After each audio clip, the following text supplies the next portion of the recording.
a linear operator. Linear operator acts like a machine. It transforms functions into other functions. A linear operator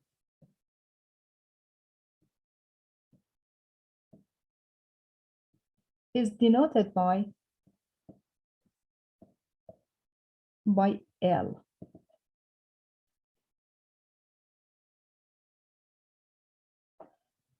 So in general, if you want to introduce a linear operator, we say that linear operator is a function. Linear operator L is a function.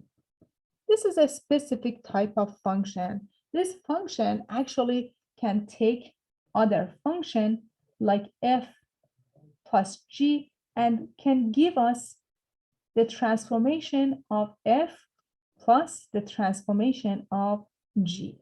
It also can take their subtraction and give us the transformation of f, transformation of g, and subtract between those two.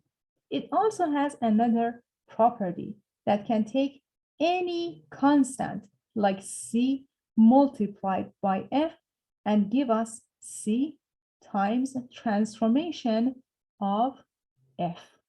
Is it familiar to you?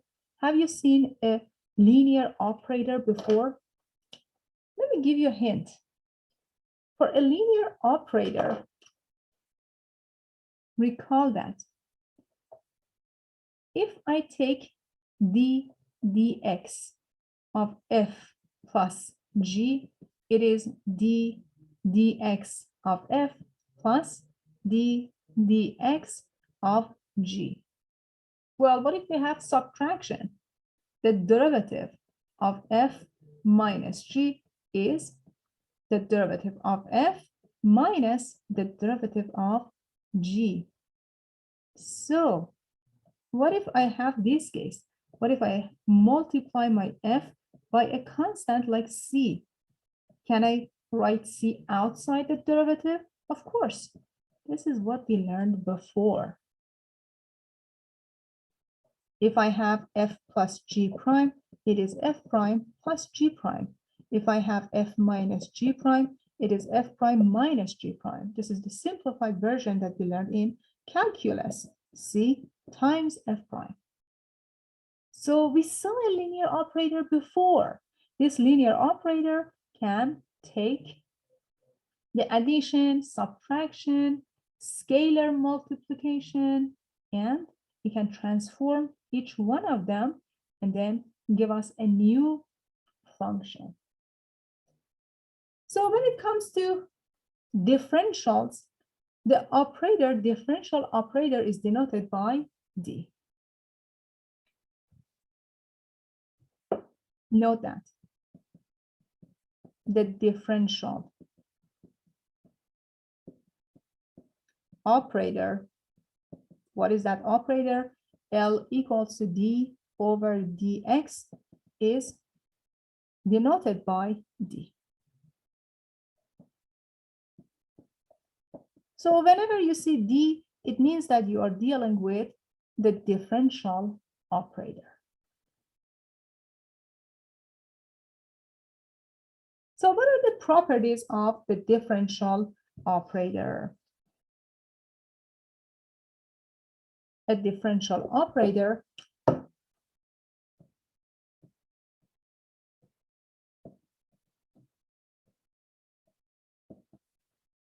like D, which is denoted by D over dx, has the following properties.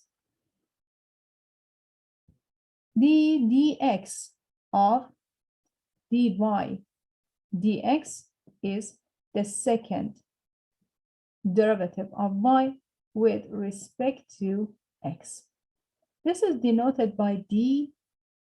This guy is dy, am I right? Dy. So this is the second derivative of y with respect to x, or d to the second of y. you can continue this process.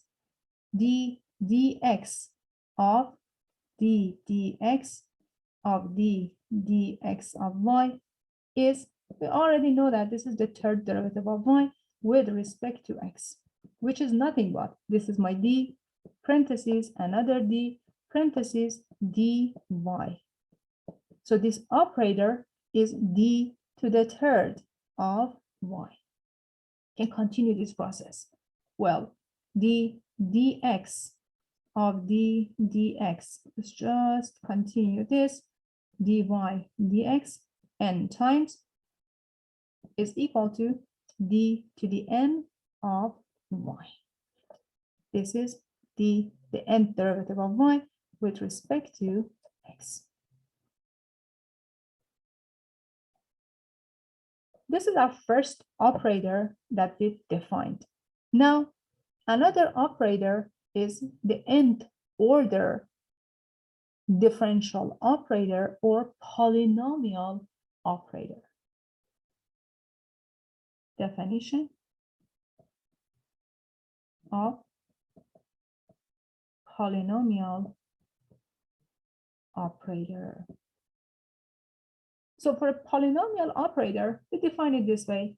We say that, hey, L is equal to ANX, the nth derivative of y with respect to x, plus AN minus 1x, the nth minus 1 derivative of y with respect to x, plus the middle terms, plus A1x, d plus A sub 0 x.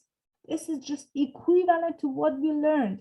We say that, hey, this is ANX, the nth derivative, plus AN minus 1x, nth minus 1 derivative, plus dot dot dot A1x, the first derivative, A sub 0x, y.